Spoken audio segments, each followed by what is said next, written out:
Hello મિત્રો, કેમ છો? આઈ હોપ તમે છો મજામાં છો. મિત્રો, આ વિડીયો જોવાના છે ધોરણ 11 માટે ગુજરાતીનું એક આઈએમપી પેપર છે, જૂના વર્ષોમાં લેવાયેલું પેપર છે, જે તમારે સારી રીતે તૈયાર કરી દેવાનું છે. મેઇન એ છે કે તમારે જે પ્રશ્નો આવે છે, પ્રશ્નો હોય છે મોટા, એ જે પાઠમાંથી લેવામાં આવ્યા હોય છે એ પાઠના જો તમે બીજા બધા પ્રશ્નો કરો તૈયાર, જો મોટા પ્રશ્નો, તો એમાંથી પૂછાવાની શક્યતા ઘણી બધી હોય છે. ધારો કે 3 માર્ક્સનો પ્રશ્ન, 2 માર્ક્સનો પ્રશ્ન ધારો કે છે, તો એ જે પાઠમાંથી લેવામાં આવ્યો હોય એ જ પાઠના બીજો કોઈ પ્રશ્ન આ પેપરમાં પૂછાવાની શક્યતા રહેશે.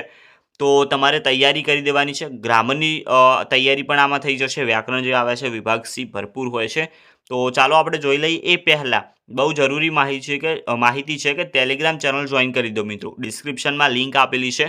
તમને જોઈતું મટીરિયલ ત્યાં મળી જશે. તમે મને મેસેજ કરીને કહી શકો છો કે તમારે કયું મટીરિયલ જોવે છે. હું તમને એ પ્રોવાઈડ કરી દઈશ. તો ટેલિગ્રામ ચેનલ જોઈન કરી દો જલ્દીથી. ડિસ્કસ ગ્રુપ પણ ત્યાં બનાવેલું છે, એકબીજા મિત્રો સાથે વાતચીત કરી શકો છો. તો જલ્દી જોઈન કરી દો, ચેનલ સબસ્ક્રાઈબ કરી દો.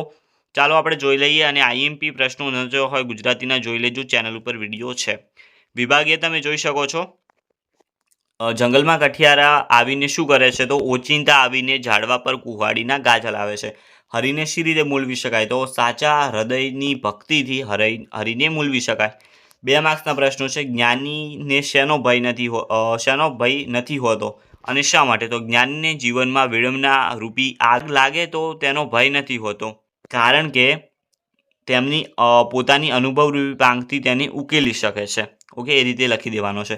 નાયકના આતિથ્ય માટે નાયિકા શીશી વિનંતી કરે છે, તો ઉતારો કરે છે. દાંતણ કરવા માટે તમને વિનંતી કરે છે, ઉતારા માટે વિનંતી કરે છે. સ્નાન કરવા વિનંતી કરે છે. દૂધ પીવા, મુખવાસ લેવા, શયન વગેરે માટેની વિનંતી કરે છે.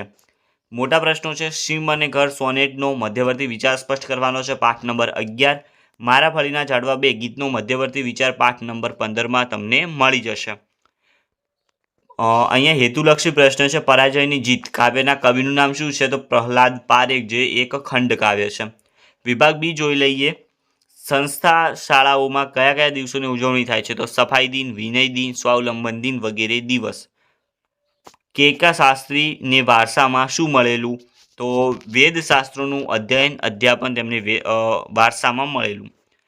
પછી છે પોસ્ટ માસ્ટર અલી ડોસાને પાગલ શા માટે કહે છે? પાઠ નંબર 2માં મિત્રો આ તમને પ્રશ્ન મળી જશે. કેકા શાસ્ત્રીને કયા કયા ગૌરવ બિરુદો પ્રાપ્ત થયા હતા? આ પાઠ નંબર 16માં મળી જશે. મોટા પ્રશ્ન જોઈ શકો છો. જીભ કૃતિમાં રજૂ થયેલા હાસ્યસ્થાનો તમારા શબ્દોમાં વર્ણવો. પાઠ નંબર 10.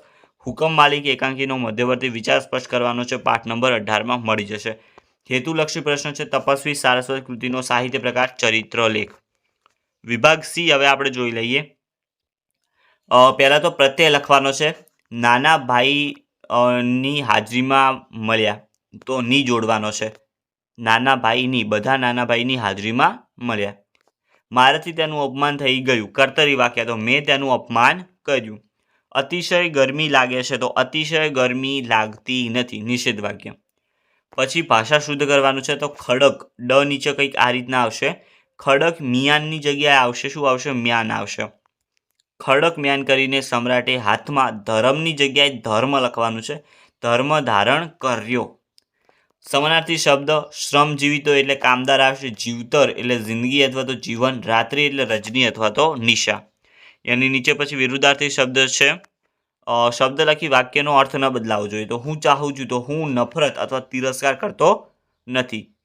હાર એ હાર છે નક્કી, તો જીત એ જીત નક્કી.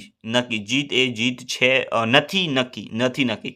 શેની જગ્યાએ નથી કરી દેવાનું. વાતાવરણ ગંભીર બની ગયું, તો વાતાવરણ સરળ ન બન્યું. શબ્દ સમૂહ છે. જીન એક જાતનું ભૂત છે. અજાત શત્રુ, જેનો કોઈ શત્રુ નથી અને રોજનીશી, દરરોજની દિનચર્યા.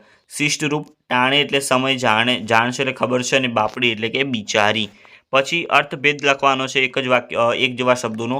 પહેલું જે દિન છે એનો અર્થ થાય છે રંક, અને બીજું જે દિન છે એનો અર્થ થાય છે દિવસ. પહેલી રાશિ છે એનો અર્થ થાય છે ઢગલો, અને બીજી રાશિ છે એનો અર્થ થાય છે ખરાબ. પહેલું પાણી એટલે હાથ, અને બીજું પાણી એટલે કે જળ. એના પરથી રૂઢિપ્રયોગ છે. ગૂંચ ઉકલી જવી એટલે મુશ્કેલી કે સમસ્યા હલ થવી. ગરજ ચારવી તો હેતુ પૂરો કરવો. એના પછી કાળક્રમમાં તમારે ગોઠવવાનું છે. વિકાસના યોગ્ય ક્રમમાં તમારે ગોઠવવાનું રહેશે. કે શું તમારા પાઠમાં પહેલું વાક્ય હતું? તો એમાં આવશે નાના ભાઈ એમ કહીએ નિયામક તમે જ રહો ને પૈસા લાવવાની જવાબદારી તમારી, બાકી બધું અમે સંભાળી લઈશું. પછી વિભાગ ડી તમે જોઈ શકો છો. પહેલો તો કાવ્યમાંથી પ્રશ્નો તમારે શોધીને લખવાના હોય છે મિત્રો, તો એની તૈયારી રાખજો, પ્રેક્ટિસ રાખજો. એના પછી તમે જોઈ શકો છો અહીંયા આપેલા છે ફકરો આપેલો છે. દરેક ક્રિયા કેટલી રીતે કરી શકાય? તો દરેક ક્રિયા 3 રીતે કરી શકાય: ભયથી, લાલચથી કે પ્રેમથી. ભયથી પડેલી ટેવો ક્યારે નાશ પામે છે? તો જ્યારે વિશ્વાસ તૂટી જાય છે ત્યારે જે છે જે ટેવું હોય છે એમનો શું થઈ જાય છે? નાશ થઈ જાય છે. જીવનમાં અભ્યાસનું શું મહત્વ છે? તો અભ્યાસ વિના સંસ્કાર રૂઢ થતા નથી. ગદખંડને યોગ્ય શીર્ષક આપવાનું છે અભ્યાસની રીતો. એના પછી વિભાગ ઈ તમે જોઈ શકો છો વર્તમાન પત્રોનું કર્તવ્ય, કોરોના, વૈશ્વિક મહામારી અને મધ્યમ વર્ગની હાડમારી. નિબંધ સારી રીતે તૈયાર કરી દેજો. આપણે આઈએમપી જે આપ્યા છે એમાં પણ આપી દીધેલું છે.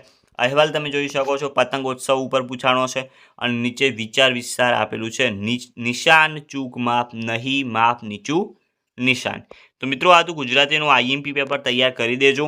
આઈએમપી વિડીયો ન જોયો હોય તો એકવાર જોઈ લો. આઈએમપી પ્રશ્નો આપણે આપી દીધેલા છે. ટેલિગ્રામ ચેનલ જોઈન કરવાનું ન ભૂલતા.